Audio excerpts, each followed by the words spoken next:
Right, we have Mr. Norbert. Sir, would you introduce yourself? Tell us your name and DOC number. Glenn Norbert, 97630. All right, Mr. Norbert, good morning. Mr. You're classified as a 5th felony offender, currently serving a 40-year sentence. Armed robbery, you were sentenced in 1985, revoked in 1997.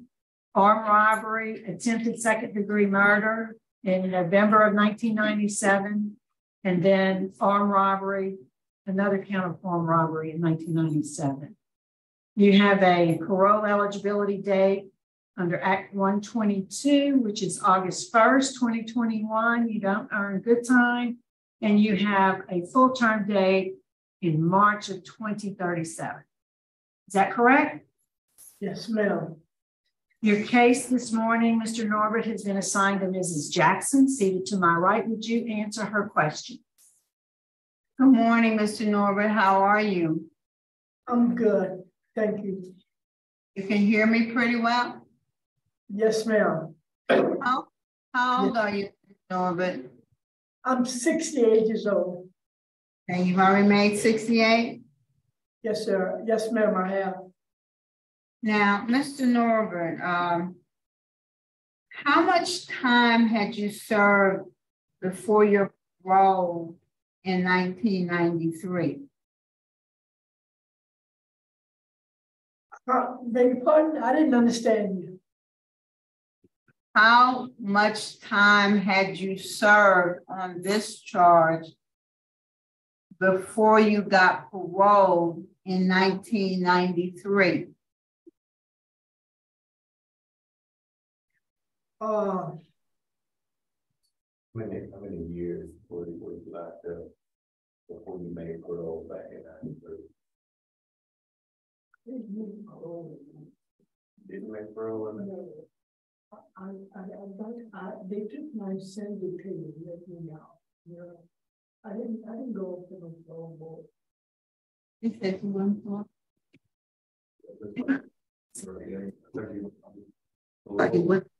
District in 1993. Good time? Maybe it was a good time that you were. I'm not sure exactly what you're trying to ask me. I'm not understanding. I got out of prison in 1993. Okay, stop right there. How long had you been in there by the time you got out in 93? I think it's not 82, 85 or 82, one of them. It's 1982, and I did 10 years. Okay, you were in there about 10 years before you got released in 93. Is that correct? Yes, ma'am, it is. And then you stayed out until 97. Yes, and you got revoked. Yes, ma'am. Why did you get revoked? Doing drugs led up to it. Yeah, but when you were in there in 90, when you got out in 93, okay, you just good timed out. You didn't go before parole board. Is that correct?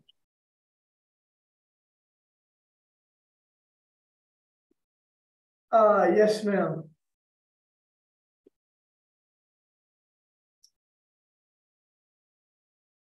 So how long have you been incarcerated this time? 21 years. I'm sorry, 26 years. Hey, that's what I thought, 26 years.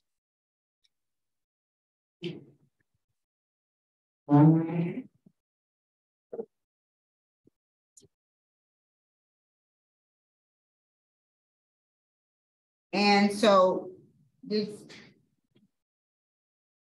and you got revoked because of the 7 counts of armed robbery and the attempted murder, right? Yes, ma'am. So the 10 years that you served before was on the attempted armed robbery Yes, ma'am, it was.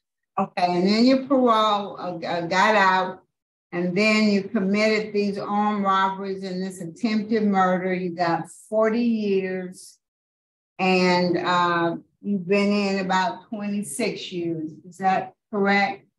That is correct, ma'am. I understand now.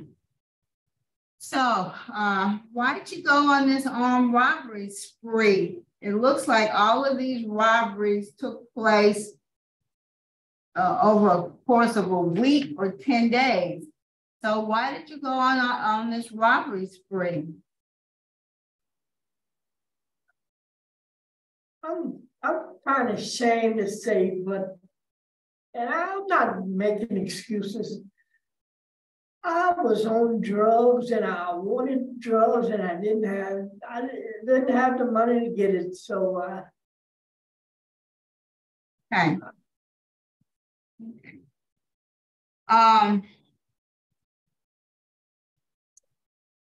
You've had kind of a rough disciplinary record. How many write-ups have you had over the last 26 years? I'm not going to go back to the sentence that you got good time on, but since you've been in over the last 26 years, how many times have you been written up? Several times, quite a few, ma'am, quite a few. All right, and why do you think you were getting all those write-ups?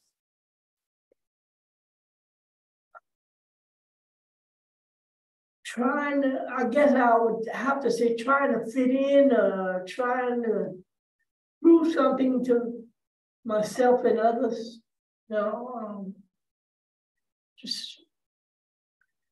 Just trying to be the person. When was your last write-up, Mr. Glenn? In 22. That's what I'm right. In 22, you were in 2022, you were 67 years old. So you shouldn't have been trying to fit in 22. Now, all of the write-ups you got 1, 2, 3, 4 separate write-ups, but they all took place on May 11th of 22. So tell us, what were you doing? Why did you what were the contrabands? Okay, this would happen. This would happen. I had some marijuana, and they had a shakedown, and I didn't want to get caught with the marijuana on me.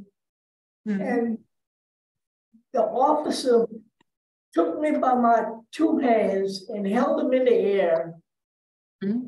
And I wanted to get away. I dropped my way down and I took off running. I couldn't go nowhere because the door was locked, but I just didn't want to be caught with the marijuana on me. So I took off. I dropped my weight and had my arm released from her and took off running in the door. Understand. But Mr. Glenn. Yes, ma'am.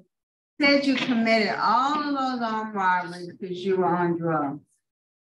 And here you are getting a write-up last year for marijuana.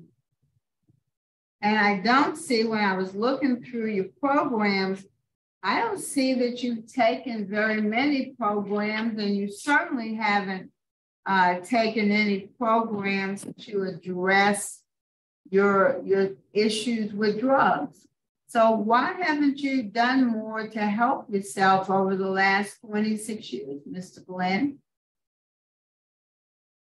Miss Jackson, I'm gonna tell you now. I'm not making no excuses. I come from a place called Rayborn. I did 21 years in Rayborn, and if you, over at Rayborn, if you're 25 years old and have more than 25 years, they don't give you the opportunities like they give you over here. Over here, this place, you're entitled to, you know, you put. Right, right. So what programs have you taken since you've been in Hunt? Well, I've completed RDAP and a couple of others, and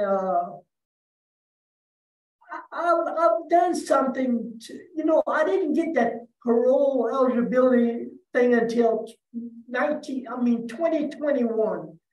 So unless you had the parole eligibility, you weren't interested in doing anything to try to help yourself. You only took those programs because you thought it would help you get out. That's what you said. Yeah, exactly. That's true. That's the truth. I thought they would help me get out, and I joined the program. But when I was in Rayborn, I couldn't even get in school because I was over 25 and I had more than 25 years, and they wouldn't accept a person with. Well, you know, Mr. Glenn, we've had inmates who've been in prison a lot longer than you have, who never thought ever see life on the outside, but they recognized that they still needed to work on themselves, and they took a lot of programs, even though they didn't think it was going to help them get out of prison, because they wanted to do better for themselves. And I don't see that with you. You only were taking these programs because you thought you could get out. Just last year, you had a write-up for marijuana.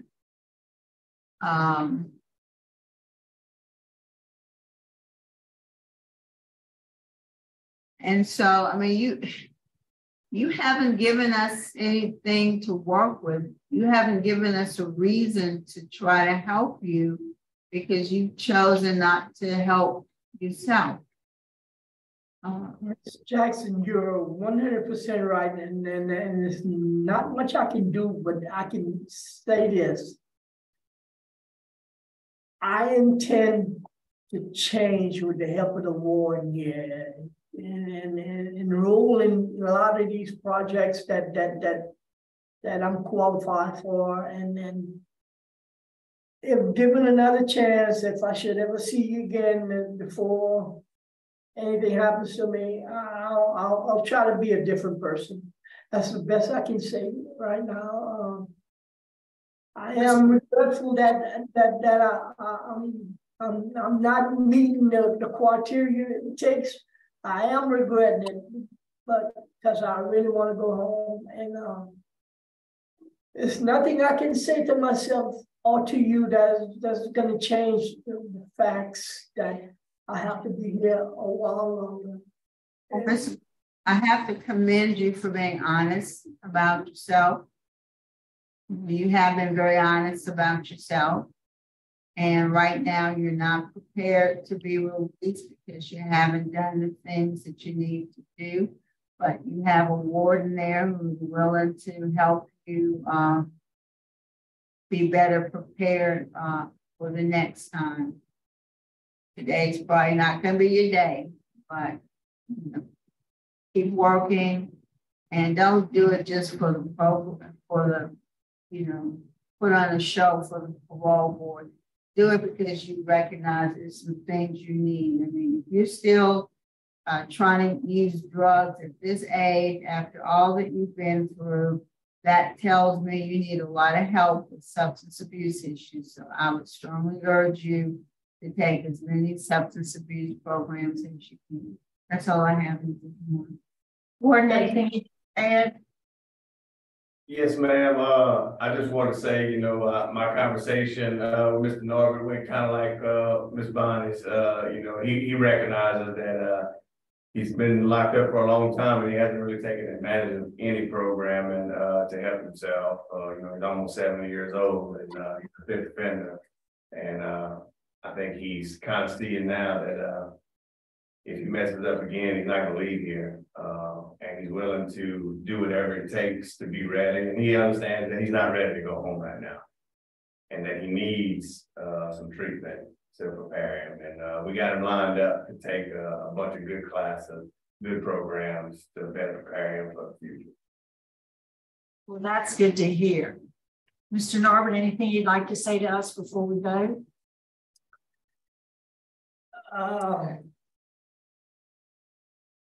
Yes, Warden Bordelon told me that the next time I should see y'all will look at me in a different eyes, a different set of eyes, and I intend to make that happen. I intend to take the opportunity for whatever I need to be prepared for society. And I'm sorry that I had to come here and hear all the negative things about myself. You know, I really am sorry. And I really hope that next time I do see y'all, I'm ready for you. All right. I think we're prepared to vote, Mrs. Jackson. I hope so too, Mr. Glenn. I hope the next time you've got some more tools and more to offer for yourself. But as you recognize, today is not the day.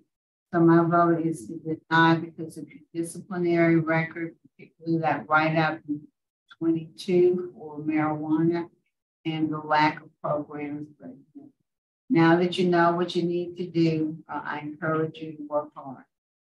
I will, and I thank you for your time. All right, Mr. Glenn, you didn't want to hear from me? Yes, ma'am. I don't know how this. I'm gonna be brief. Now, I do want you to know that I documented in my notes that you said I intend to change. I documented that in my notes. And I want to urge you to reapply when you're eligible. You know, cooperate with what the staff say, sit on the front row and learn. And reapply when you're eligible. I deny for the reasons I already stated on the record, and I wish you well. Thank you, ma'am.